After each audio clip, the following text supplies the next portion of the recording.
నమస్కారం, ఘంటారావానికి స్వాగతం. ముందుగా ప్రధానాంశాలు.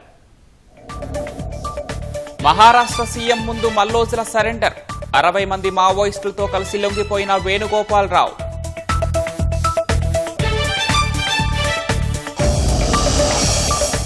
హైదరాబాద్ శివారు గట్టుపల్లిలో రేవ్ పార్టీ భగ్నం చేసిన పోలీసులు. 56 మందిపై కేసు నమోదు.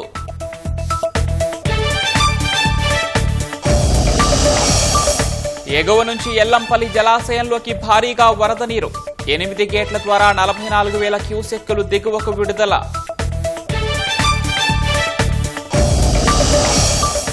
ఆంధ్రప్రదేశ్ కోనసీమ జిల్లా చిలకలపాడులో దారుణం. 2 చిన్నారులను చంపి ఉరివేసుకొని తండ్రి ఆత్మహత్య.